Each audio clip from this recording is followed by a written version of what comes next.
আরাফার দিনের আমল যারা আরাফায় অবস্থান করছেন তাদের জন্য একরকম, আর আরাফার দিনে যারা আরাফায় অবস্থান করছেন না, বিশ্বব্যাপী বিভিন্ন জায়গায় আছেন, তাদের জন্য ভিন্ন রকম। এই আরাফার রোজা যে ব্যক্তি রাখবে, আল্লাহ রাসূল সাল্লাল্লাহু আলাইহি ওয়াসাল্লাম বলেন যে আমি প্রত্যাশা করি এই সিয়ামের বদৌলতে বিগত একটি বছরের এবং সামনের একটি বছরের যত পাপ হবে এই পাপগুলোকে আল্লাহ তাআলা আমাদের জন্য ক্ষমা করে দিবেন। আরাফাতের দিবসকে আমরা কি হিসাবে কাউন্ট করব?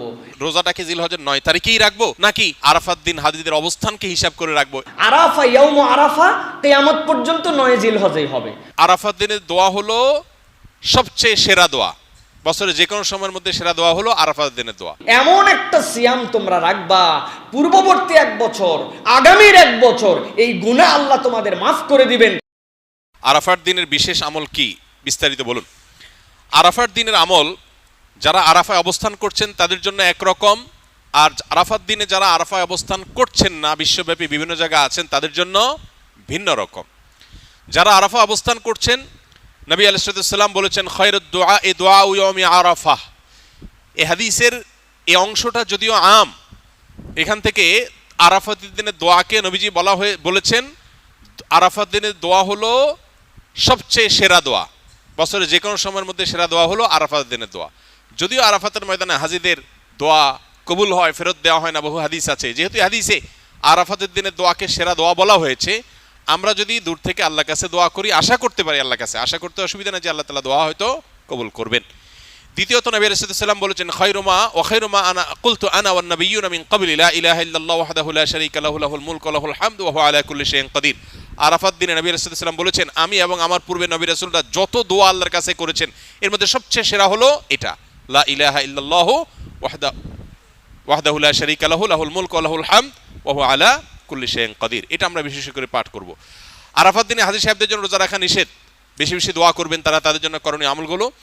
আর আরাফাত দিনের অনুসরণে জিলহজের 9 তারিখে পৃথিবীর বিভিন্ন প্রান্তে থাকা মুসলমানরা নফল রোজা রাখবেন, এতে 1 বছর পূর্বের আর হায়াতে বাঁচিয়ে রাখলে আল্লাহ তাআলা অগ্রিম 1 বছরের গুনাহ আল্লাহ মাফ করে দিবেন।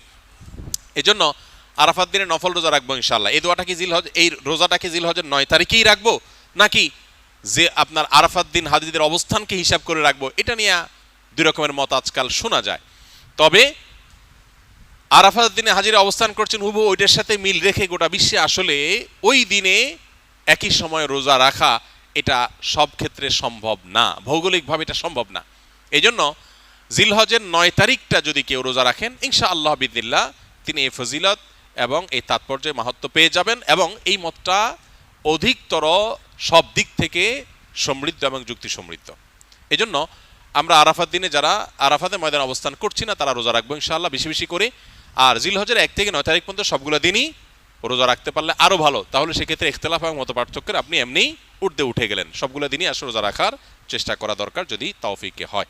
এবং আরাফাতের সিয়ামের ব্যাপারে আল্লাহ রাসূল সাল্লাল্লাহু আলাইহি ওয়াসাল্লাম আশা করেছেন যে 9 জিলহজের যে নফল সিয়ামটি অর্থাৎ আরাফার রোজা, এই আরাফার রোজা যে ব্যক্তি রাখবে, আল্লাহ রাসূল সাল্লাল্লাহু আলাইহি ওয়াসাল্লাম বলেন যে আমি প্রত্যাশা করি এই সিয়ামের বদৌলতে বিগত একটি বছরের এবং সামনের একটি বছরের যত পাপ হবে এই পাপগুলোকে আল্লাহ তাআলা আমাদের জন্য ক্ষমা করে দিবেন।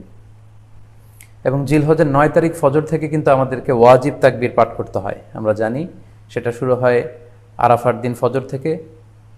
9 তারিখ ফজর থেকে শুরু করে 13 তারিখ আসর পর্যন্ত এই তাকবীরগুলো প্রত্যেক সালাতের পরে পড়া আমাদের জন্য আবশ্যক। আমরা যেন এই নফল আজকারগুলো, এই নফল তাকবীরগুলো যাতে আমরা বেশি বেশি করে দেই।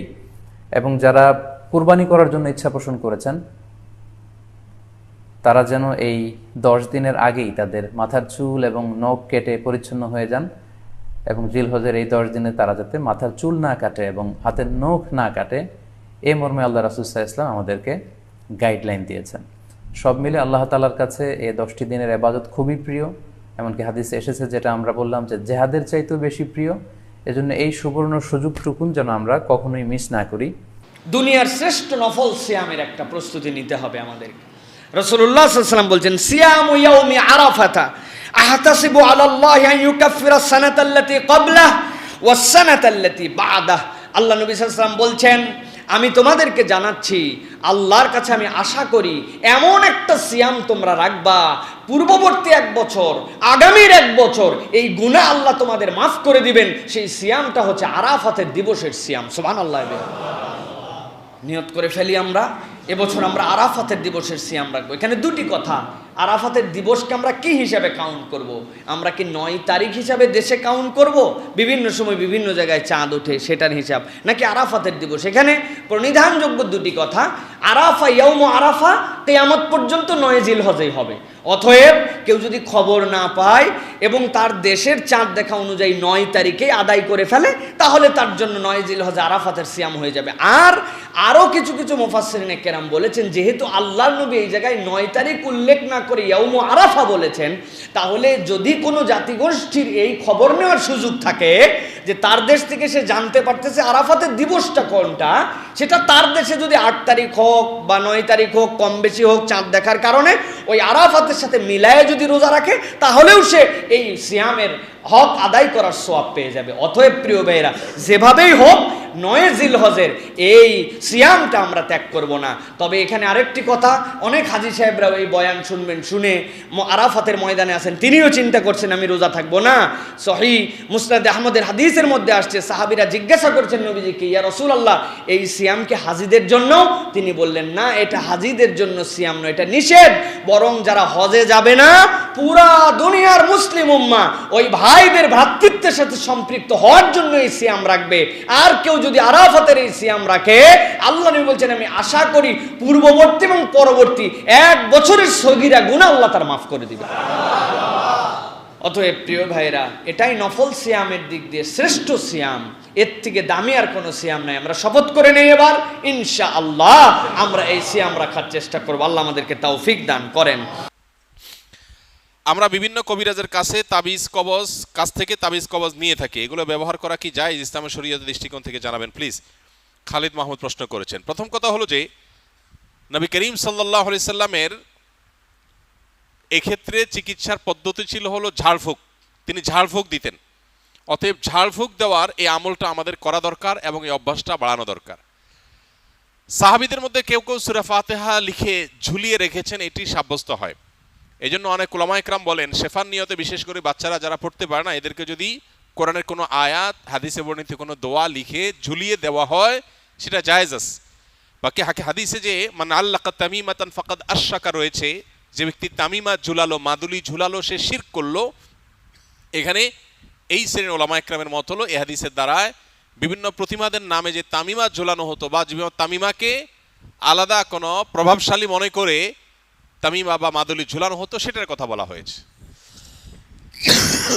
অতএব যদি কেউ কোরআনে কারীমের আয়াত পড়ে ঝাড়ফুঁক দেয়, সেটা হবে সরাসরি সুন্নাহ। নবী করিম সাল্লাল্লাহু আলাইহি সাল্লাম কখনো তাবিজ দেন নাই, ব্যবহারও করেন নাই, দিতে বলেনও নাই। তবে তিনি যেটা করেছেন সেটা হলো কি, পানি বা তেল বা শরীরে বিভিন্ন বস্তুতে দোয়া পড়ে, দুরূদ পড়ে, কালাম পড়ে আল্লাহর ফু দিয়েছেন, এটাকে ঝাড়ফুঁক বলা হয়। এটা হলো সুন্নাহ। আর বাকি কোরআনে কারীমের আয়াত এবং কোরআন হাদিস বর্ণিত দোয়া দিয়ে যদি শুধুমাত্র তাবিজ ঝুলানো হয়, যারা পড়তে পারে না, অসুবিধা হয়, তাহলে সেক্ষেত্রে এটাকে ওলামা একরাম জায়েজ বলেছেন। অনেক ওলামা একরাম জেনারেলি সব ধরনের তামিমাকেই না জায়েজ বা নিষেধ বলেন। তবে নিরাপদ হলো সুন্নাতে থাকা, অর্থাৎ ঝাড়ফুঁকের মধ্যেই থাকা। বাকি তাবিজ কবজে আজকাল দেখা যায় বিভিন্ন আজে বাজে আপনার নাম্বার লেখা, নাম লেখা, শয়তান টয়তান ইত্যাদি লেখা, এগুলো নাজায়েজের ব্যাপারে কারোর কোনো দ্বিমত বা ভিন্নমত থাকার কোনো কারণ